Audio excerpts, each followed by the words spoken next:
अटल बिहारी वाजपेयी की 100वीं जयंती के उपलक्ष्य में देश भर में मनाए जा रहे सुशासन दिवस कार्यक्रम की कड़ी में रेवाड़ी के बाल भवन में भी आज सुशासन दिवस कार्यक्रम का आयोजन किया गया।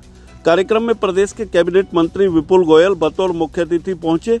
उन्होंने सुशासन पर अपने संबोधन में सरकार की उपलब्धियों को गिनाते हुए कहा कि सरकार की क्रियान्वित योजनाओं का पंक्ति के अंतिम व्यक्ति तक लाभ पहुंचाना इस सुशासन दिवस का असली उद्देश्य है।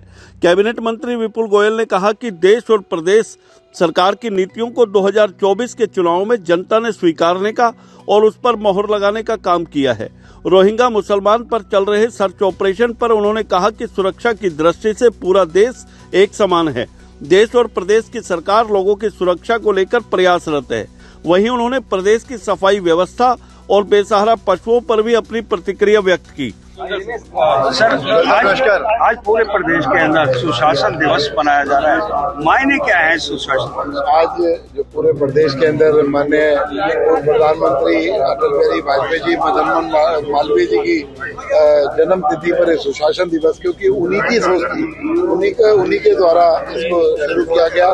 आज जो सुशासन दिवस हरियाणा की सरकार बना रही है कि किस तरीके से जो सरकार की नीतियां सभी लोगों तक समान रूप से पहुंच सकें और लोगों की समस्याएं सरकार और सरकार के मुखिया तक पहुंच सकें, इसको सुशासन दिवस कहते हैं। और अधिकारियों से के माध्यम से उस नीतियों को लोगों तक सुचारू रूप से पहुंच सके, यही सुशासन है। इसमें पारदर्शिता रहे और लोगों को एक मैसेज जाए कि हरियाणा की सरकार का क्या सोच है और क्या विचार है। सर, चुनावी वर्ष रहा 2024, किस नजरिए से देखते हैं? विधानसभा चुनाव हुए, लोकसभा चुनाव के, किस नजरिए से देख रहे हैं, किस पायदान पे देख रहे हैं? देखिए, आज जो सरकार की नीतियां, चाहे देश की सरकार की नीतियां हो चाहे प्रदेश की सरकार की नीतियां हो, लोगों ने उनको एक्सेप्ट करने का काम किया, उसको पसंद करने का काम किया और उस पर मोहर लगाने का काम किया।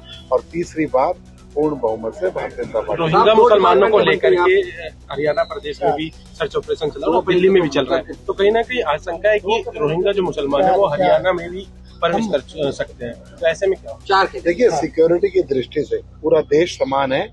सभी, चाहे देश की सरकारें हो चाहे प्रदेश की सरकार हो, अपनी सिक्योरिटी, लोगों की सुरक्षा चाक चौबंद रहे, इसके लिए प्रयासरत रहे। गोयल साहब, बड़े मुद्दे हैं। स्वच्छता, एज यूएल भी मिनिस्टर हैं, स्वच्छता का बड़ा मुद्दा है हरियाणा के अंदर, और बेसहारा पशुओं का बड़ा मुद्दा है। दोनों मुद्दों पर अभी तक सिरे नहीं चढ़ा है। आप लोगों ने देखा होगा पिछले 2 महीने के अंदर, चाहे बेसहारा पशुओं की बात हो चाहे स्वच्छता की, बहुत बड़ा काम, हजारों पशु जो सड़कों पर बेसहारा डोल रहे थे, आज गौशालाओं के अंदर, और ये मुहिम रेगुलर चल रही है। इसके अंदर कुछ लोग इस तरीके के सोच वाले लोग होते हैं जो सुबह पशुओं को छोड़ देते हैं और शाम को, लेकिन उन पर भी लगाम लगाए जाने का काम कर रहा है और सख्ती से जल्दी एकदम बेसहारा पशु रोड पर घूमे, ऐसा प्रदेश उनसे मुक्त कर दिया। सब प्रॉपर्टी आईडी का बड़ा मुद्दा विधायक भी उठा चुके हैं कई बार, और ये सब पुरानी बातें हैं। प्रॉपर्टी आईडी के लिए जब से नायब सैनिक जी के नेतृत्व में तीसरी बार भारतीय जनता पार्टी की सरकार बनी है,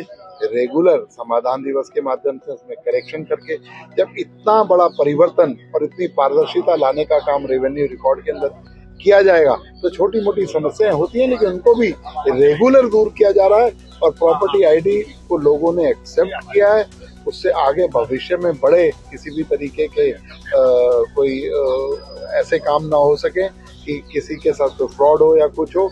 तो मैं समझता हूँ लोगों ने उसे एक्सेप्ट किया और इसकी जो और खामियों ने भी दूर किया। किसान लगातार सड़कों के ऊपर है, डल्लेवाल की तबीयत भी अब नाजुक बताइए। कोई किसी तरीके की दिक्कत नहीं है। जो किसानों की बात है वो मैटर सब जुडिश है। और उन्होंने जो एमएसपी की बात की, 10 साल में 14 फसलें एमएसपी पर खरीदने का काम किया और 24 फसलें एमएसपी पर एक दाना खरीदने का काम हरियाणा की सरकार कर रही है। किसान भाई हरियाणा की सरकार से किसी तरीके से त्रस्त नहीं। रेवाड़ी से न्यूज वॉइस के लिए संजय कौशिक के साथ अजय सागर।